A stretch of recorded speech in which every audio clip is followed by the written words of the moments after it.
congratulating him on it, the access, but it was all subject to vetting. And the question I want to ask is, what kind of pressure additional to that were you put under in relation to the vetting? Thank you, Chair. And before I answer your question, which I promise I will, it was not I'm afraid I don't think at the point of his appointment and 4 days thereafter it was actually a given that he would be vetted. Again, if you look at the documents submitted under the humble address, there is no stipulation from No.10 that he should be vetted. The welcome that was sent to him immediately afterwards doesn't say welcome to the Foreign Office subject to vetting. The announcement put out on the 20th of December says that he will be out early in the new year. It does not say subject to vetting. The contract does, though. The contract of employment. The contract issued to him after he was vetted says that he must maintain his clearance. So did mine.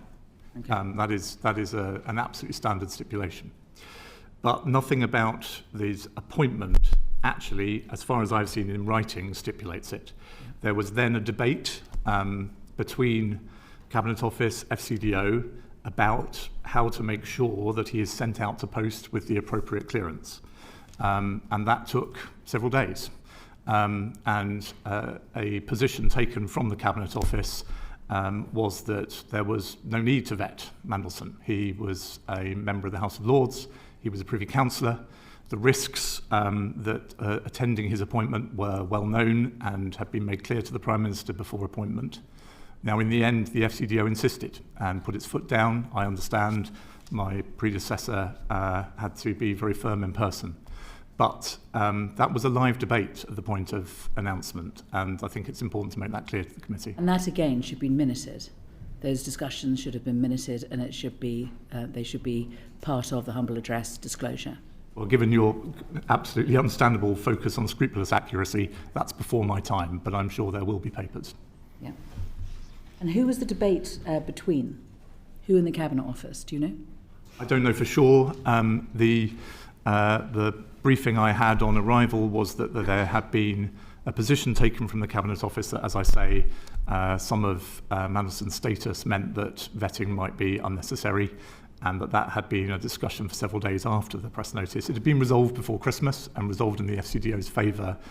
And I only mention it, Chair, because I think to say now that it was always clear that his appointment was subject to vetting is something that the committee should consider whether that's something they need to take more evidence on. So before we move on, then, you're not sure who it was in the Cabinet Office, but can I ask this: was it a politician or was it civil servant?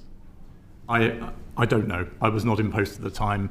All I understand is that there was a live debate, I think at official level, but I couldn't swear to it. Okay.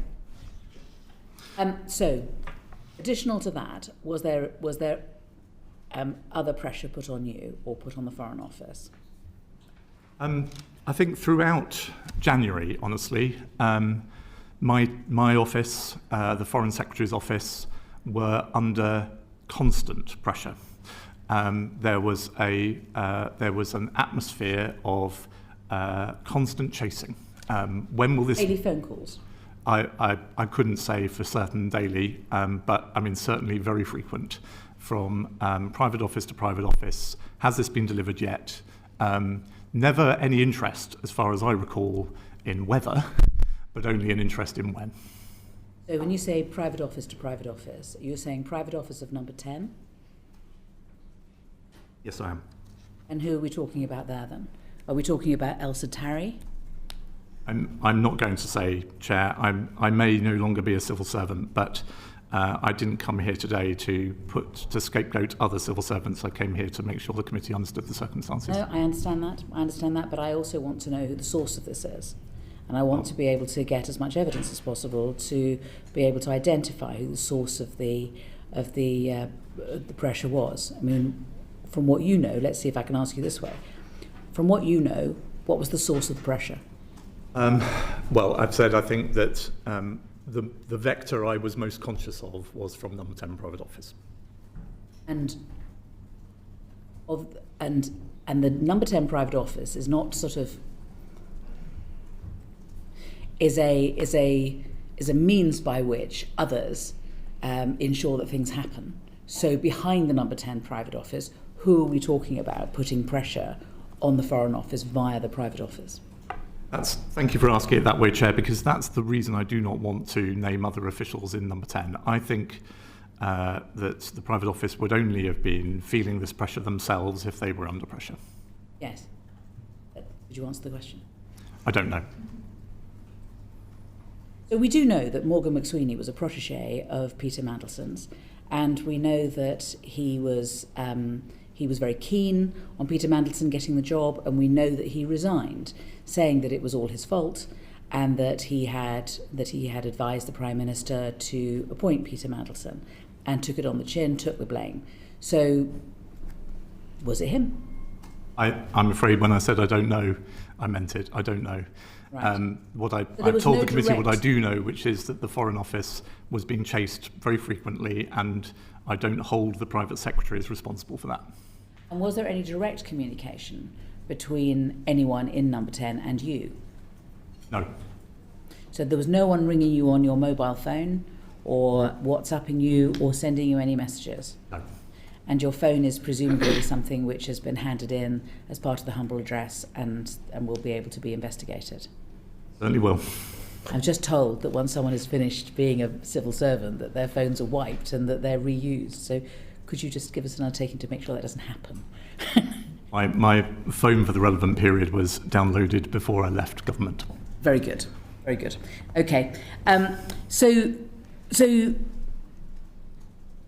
it's private office to private office, nobody contacting you directly. But again, as far as you're aware, a record was taken of the contact between private office and private office. I'm sure there are records of interactions between us. I couldn't swear to what those are or how many of them there are, but you'll have to ask the government that, I'm afraid. No, but if it's a private office, it's your private office. And so No.10 is contacting your private office, and your officials are telling you, we've had another phone call, we've had, in what other way were you getting pressure? I'm talking, Chair, remember, I'm talking about the whole of January here, Yes. the first 3 weeks of which I was not in post. But were you actually in the Foreign Office, I even was though you weren't in post? I had a handover week, the week before I took up the position, Right. where Philip told me a bit about the job, and I sat in a room some distant from his and read a lot of papers. Did he tell you that you were going to get a lot of pressure? He described to me the steps and the atmosphere that I've described to you. Yes. Okay. So during the 2 weeks in January that your office is getting pressure, we've heard about phone calls. What else is there? Are there emails as well? I don't think so. And this is I think the natural thing in many ways, which is that a private secretary wanting to know what's going on, feeling under pressure themselves to deliver, is ringing up and saying, where are we on this? Can we make it happen? Can you deliver? Get on with it. Yeah. I mean, it's right, isn't it, that there should be official records kept accurately, and information should be handled as openly as possible within the legal framework according to the code. So there should be a record of all the phone calls that are made. I think if the modern civil servant made a record of every phone call that they received, they would do nothing else, Chair. So I doubt there's a record of every phone call. I'm sure there is a trail that explains that there was a regular contact. I thought that genuinely civil servants couldn't buy a cup of coffee without making a record of it.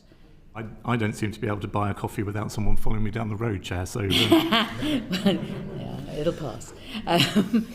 But seriously, it is part of the code, isn't it, to keep accurate official records and handle information as openly as possible within the legal framework. It's a really important part of this to keep records. And I hear what you say, not every phone call, but phone calls from No.10 saying, get on with it. We want to appoint Peter Mandelson as ambassador to the United States is an important phone call, even if it does happen every day. It is, but if it's not telling the department anything new, then there might be no need to record it each time that you receive it. The need to record it is to show the extent of pressure that the Foreign Office was being put under by No.10. Well, as I say, I think that when you take evidence from the government, they will be able to describe that period to you. And I've tried to do my best to do so when I was only in post for 1 week of January. Okay. Can I ask you this? So let's move on to the 28th of January, when UKSV recommended development denied, and that Peter Mandelson, they identified, was he was a man of high concern. You recognise those two phrases as being applied to Peter Mandelson? I don't actually, Chair, but we can come on to that in a second. Okay. Well, we understand that those two things were what UKSV concluded about Peter Mandelson.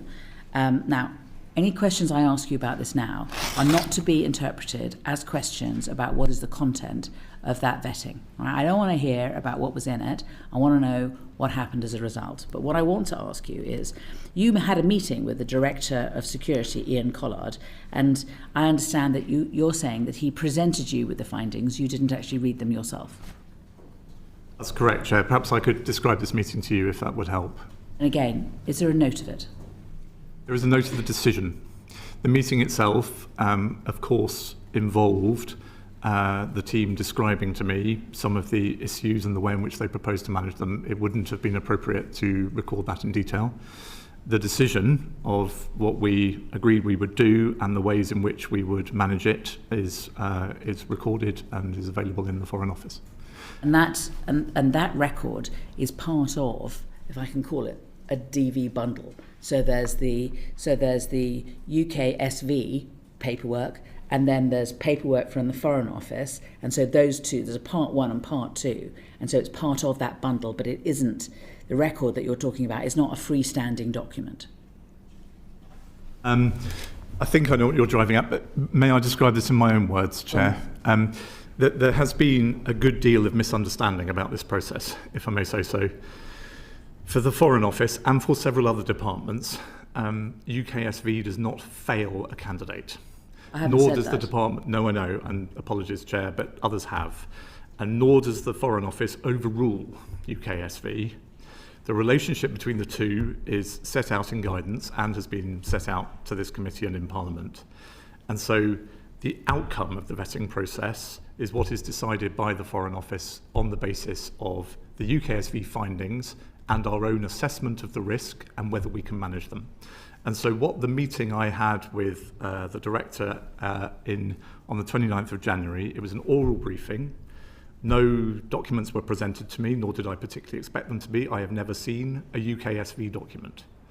I was briefed that UKSV considered Mandelson a borderline case and that they were leaning towards recommending that clearance be denied, but that the Foreign Office's Security Department assessed that the risks identified as of highest concern by UKSV could be managed and or mitigated. I was also told that the risks did not relate to Mandelson's relationship with Jeffrey Epstein, and that I was told that UKSV acknowledged, I don't know in what way, but acknowledged that the Foreign Office might wish to grant clearance with appropriate risk management. So we talked about what that appropriate risk management might be, and the grant of clearance, the record of that decision, internal, records the grant of clearance and also the mitigations. I don't really follow why you wouldn't know the contents of the UKSV and their concerns, or even that they had said that there was high concern about Peter Mandelson. If you can, I don't understand how you can not know that if you are considering what the mitigations are. You can't have the mitigations without knowing what the problem is. The risks were explained to me, but I have not seen the underlying documentation. That's what I'm saying, Chair. So perhaps, sorry, I mean, that obviously strikes members of the committee as odd, but well, yes. In all my years as a civil servant, many of them as a relatively senior one, I have never seen a UKSV document, other than the ones I filled in myself. And that doesn't surprise me. The government makes very clear in public guidance that for anybody to be briefed outside the vetting security process, for anybody to be briefed on the information into or findings of a UKSV process has to be for, I think I quote, wholly exceptional circumstances. And this is a wholly exceptional circumstance, surely? No. What I was told was absolutely within normal parameters of a set of findings from UKSV and the department assessing those. They were issues that the department felt it had long experience and deep capability of assessing and coming up with a plan for how those could be managed and clearance granted. That is not unusual in this process, Chair. It was unusual, I admit, that I was briefed on it. I wasn't surprised to be briefed on it given the prominence and the profile of the case, but the underlying interaction between UKSV and the Foreign Office and the decision-making process was entirely standard. When you were given your oral briefing, you claimed that you were given the impression that Peter Mandelson was a borderline case and not a case of high concern, or one that was whereby the UKSV was recommending denial of vetting. That's correct. I was told, let me be completely precise, I was told, I think, that UKSV were leaning towards recommending against, but accepted it was a borderline case.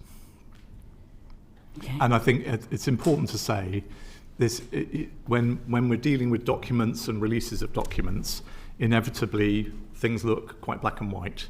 My understanding is, the personnel security team in the Foreign Office and the vetting team in UKSV are interacting about literally hundreds of DV cases a day. We are a DV by default department, as you know, Chair.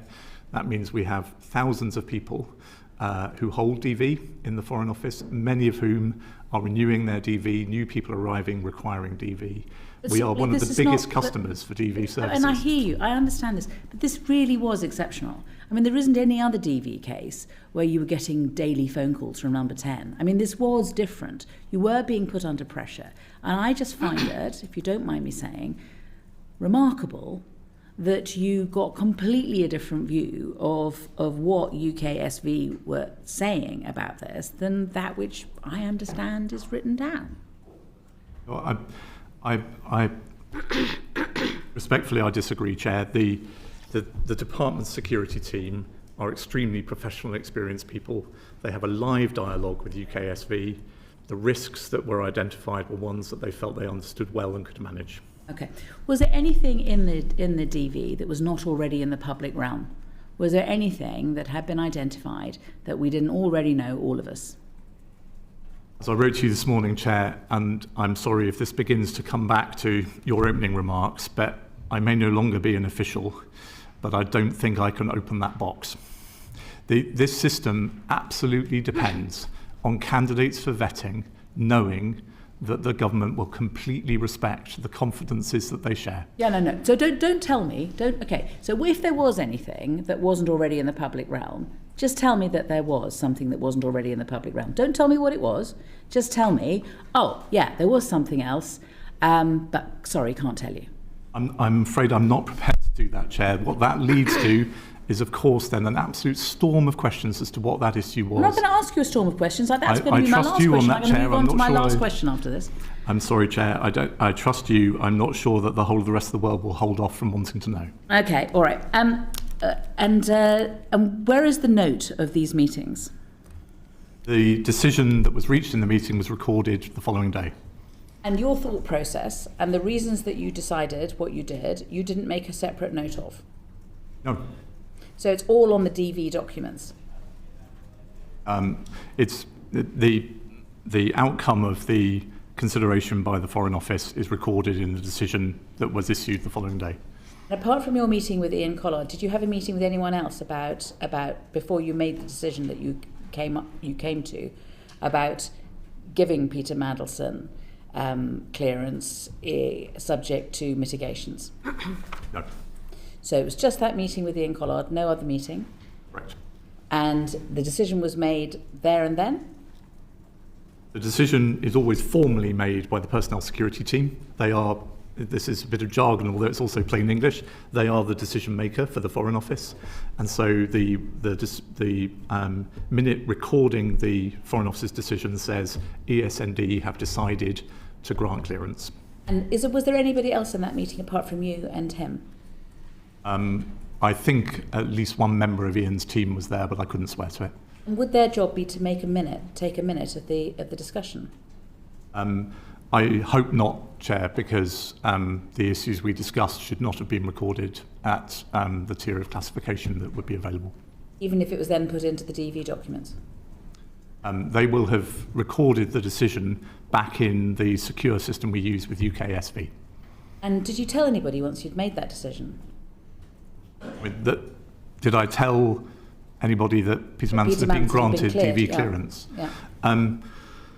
I'm sure I will have told probably the Foreign Secretary and probably No.10, but to be honest, it will have been implicitly clear within a day or two anyway, because we'd always said he would not be sent on posting to Washington without it. Get it. You're getting a lot of pressure. You're getting maybe daily phone calls. So surely you would have crossed your mind, I'm going to ring X, who you're not prepared to tell me who it is, and tell them, for heaven's sake, get off my back, I've cleared him. Honestly, Chair, it's plausible, but I don't remember doing so. It's likely more than plausible that you would have rung somebody up immediately you'd made the decision and told them you'd made the decision. It's also possible that I'm capable of a bit of obstinacy, and people ringing me all the time asking me. I can understand you. I get the vibe, but nevertheless, I do not believe that you didn't tell someone, and you know where I'm going next. Where's the note? Where's the note of the phone call, and who did you speak to tell them that the decision had been made? I don't think I made such a phone call, and if I did, it would have been simply to share the outcome of the process, which is that DV had been given. Right, so you might have discussed it with someone else and got them to tell whoever it was that was pushing the Foreign Office as to what had happened. It's possible, but Chair, honestly, I am trying to do my best to help you, but I think this is a bit of a red herring. Within hours, as the humble address pack makes clear, Peter Mandelson was written to with a contract of employment and a posting letter to Washington, which the Foreign Office had always said he would only get once he passed DV. So it was absolutely clear. Not only that, within minutes of us recording our decision to grant DV, Peter will have received a DV certificate, and it's entirely possible that Mandelson himself will have then told people it's been granted. I don't think I felt under any obligation to tell anybody. I think you are under an obligation to keep accurate minutes and notes of decisions that you make, of actions that you take, and your reasoning. And I think that it's quite clear from the Civil Service Code that it is your responsibility to keep accurate official records and handle information as openly as possible within the legal framework, that you must not be influenced by improper pressure from others, that you must not ignore inconvenient facts or relevant considerations when providing advice or making decisions, and that in order to be able to cover yourself, don't mind anything else, given that's what the ministerial the code says, that you would take a note in order to make it clear that you were not subject to undue pressure, that you were not ignoring inconvenient facts, that you were behaving properly.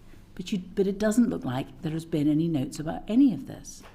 Can I make 2 points? I've been a civil servant for a quarter of a century.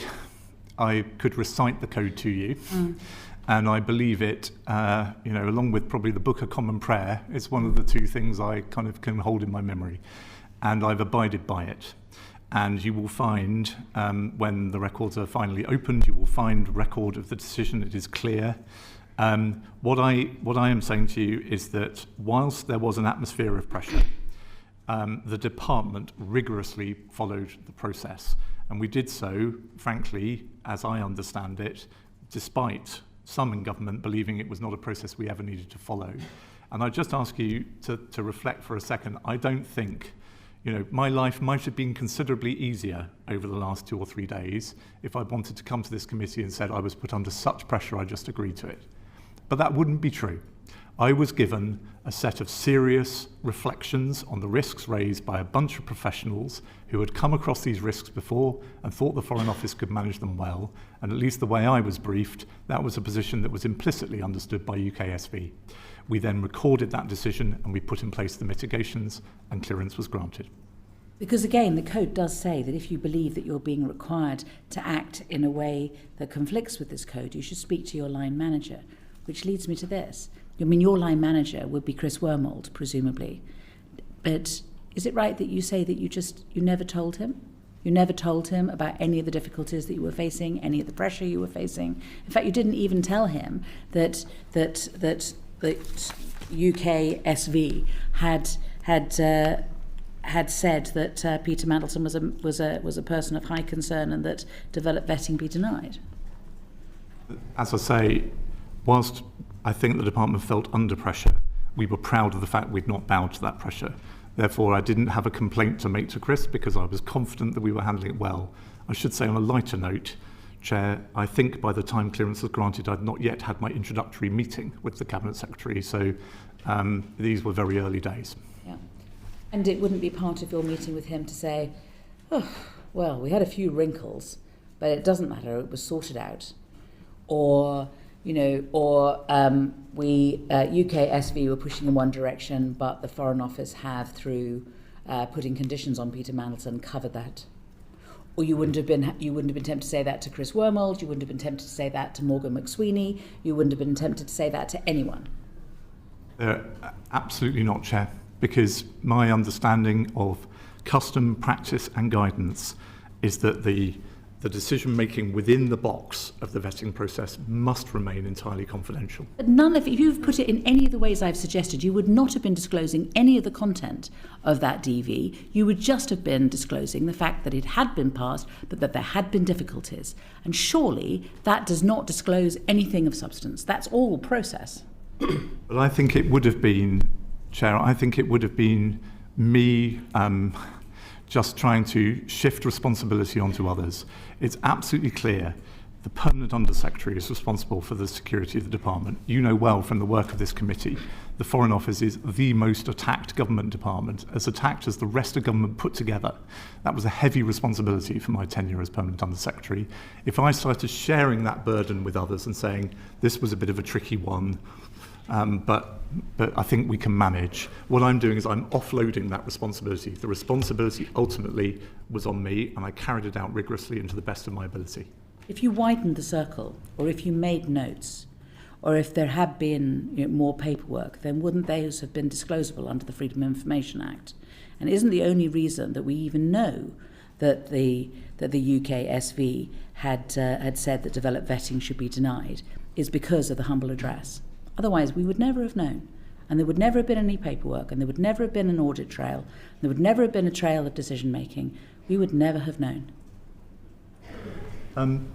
I think if you're saying to me, excuse me, Chair, I think I'm following you, but that vetting documents are outside the Freedom of Information Act, that's absolutely true. And I think it's an incredibly important tenet of how the system works. Yeah, no, I'm not saying you cannot have a system in which the hundreds, if not thousands, of candidates for vetting think that at some point in the process, a line manager's line manager, who they've never met, might choose to see their boss and say, this was a bit of a tricky one, the UKSV documentation sort of erred against, but don't worry, I managed through.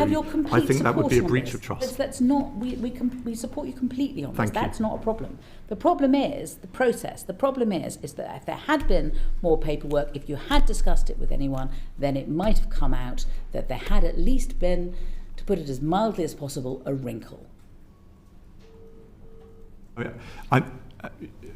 Excuse me, Chair, you're a lawyer and I'm not, but my understanding of the Freedom of Information Act is it's about the exemptions, if they're available, are about the nature of the material, not about the type of communication. So I think if I had gone to somebody else, talked about a vetting issue, and that had been recorded, it would have been covered by the same exemptions. My point is I should never have done it, and I didn't. Okay, thank you very much. I'll pass on to Sir John. Thank you, Chair. Colleagues, I think, are going to move on to other aspects, but I just want to probe a little bit further on one or two of the answers you've already given.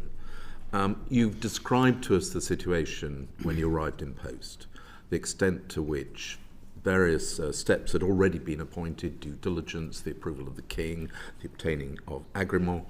Were you surprised that all of those had been completed without the vetting process having been done? Thank you, Sir John. In the narrow sense, I wasn't surprised because I've been following the news. So when I arrived in post, I knew perfectly well that the Prime Minister had made his appointment, that it had been announced. And of course, then in my handover with Philip, he told me about Agremont and the other steps that you mentioned. As I look back, whilst the Foreign Office didn't see it as I understand it at the time, I am also completely unsurprised by Simon Case's advice to the Prime Minister of November 2024, that if he wished to make a political appointment, it would be the safest course to achieve security clearance before making the announcement. And I think, had I been in post, Philip will speak for himself, maybe he did, but had I been in post at around that time, that's what I would have advised as well. So you think it should have been obtained before those steps were taken? I think, as others have said publicly in the last few days, this is unusual because most people appointed to ambassadorial roles already hold clearance. Yep. But that's a very, very sensible position to be in, and it's what I would have advised in this case too. Thank you. And you've also described... I should say, I mean, in the American context, Sir John, as you may well be aware, it's a particularly sensitive issue because the United States government is very hot on the clearances people hold, and so it would have been a sensible precaution. And actually, had approval not been granted and therefore the position had been revoked, after Agremont had already been obtained, would that have damaged our relations with the United States, in your view? I think it certainly would have had. Yeah, I mean, I think it would have damaged them. Yes, Sir John. I mean, the process of getting Agremont was taken at quite some pace, and was delivered, I think, still technically just by one working day by the Biden administration. I think if the nomination had changed after that point, the incoming administration may well have commented on it publicly, and it would, yes, have caused quite an issue in the relationship. Right. And the dismissive approach of No.10, which you describe in your letter, you say that came from the fact that all of these steps had already been taken. Was there anything further which indicated to you that No.10 really didn't regard this as anything more than a formality which had to be completed? To stay scrupulous, Sir John, nothing I can bear personal witness to, but certainly in my transition into the job, I was briefed obviously about the debate there had been about whether to vet at all, and that all added to a picture. Thank you. Can I also ask a little bit more about the meeting you had on the 29th of January, which resulted in the decision to give DV clearance? You've said that you were briefed about the contents of the report by UKSV, but you didn't see it. Now, we understand, indeed, the government has published the template decision-making form in which there are 3 boxes at the end: a green one, an amber one which says approved but remain valid concerns, and the red one, the final one, clearance denied or withdrawn. Now, we are told that the tick was in the red box, clearance denied or withdrawn. Now, that doesn't seem to me borderline. Were you aware that the tick was in the red box? I have, before the government chose to publish it, I've never seen a form like that. And so if I may make 2 points to John, I certainly do not recall the way in which the UKSV findings were presented to me as being that definitive. As I say, it was briefed to me that they were leaning against, I think is the phrase I remember. But leaning against is not the same as the decision. We are told that the decision, the recommendation rather, from UKSV was clear. The recommendation was denial. It wasn't leaning, it was denial. Well, you asked me what I heard in that meeting, and I'm trying to remember to the best of my ability. The other point, which I think in the way you've asked the question you understand perfectly well, but just in case, that form is consumed differently in the Foreign Office and in half a dozen other departments than it is in other parts of the system. Those are recommendations and not decisions. And so what my team will have done, I'm sure, is break that down, go through the specific issues that have led UKSV to their concern, and then make an assessment as to whether they can be managed. And that's what came to me. Your team did that. The meeting you had was only with the Director of Security, so it would have been his officials who have broken it down, and he would have reported to you the outcome of that process. Right. And a note was then circulated afterwards saying what the decision was. Did that note simply say, it has been decided that Lord Mandelson is to be granted clearance, or did it say, despite the recommendation of UKSV, it has been decided? I think that minute is not a minute I can properly discuss, Sir John. It's no longer, sadly, my document. And as I said in answer to the Chair's questions earlier, it's a minute that certainly would give you, the public, but also our adversaries, quite a strong sense of how we tried to manage that process. But are you aware that anybody else other than you and the Director of Security who took that decision were aware outside that the decision went against the recommendation of UKSV? Apologies for repeating myself, but I was told that it was borderline and that they were leaning against, recommending against. I don't remember anybody at any stage saying anything different to me, certainly not about red boxes. So I'm sorry, I don't know if that answers your question. But I'm afraid it doesn't quite. Okay, Essentially, my question is, you took a decision in a meeting with just one other person present. Was anybody else aware after that meeting that the decision had been to overturn or to go against the recommendation of UKSV? Or was it simply reported, we've had a meeting and we've decided that he should obtain clearance? I'm sure the Director, and sorry, I did answer the Chair earlier. I don't think it was just the Director in the meeting with me. I think there was at least one member of his team there. I'm sure they will have debriefed to some extent on the conversation, but I don't know precisely what was said. But did you tell ministers at all, or No.10?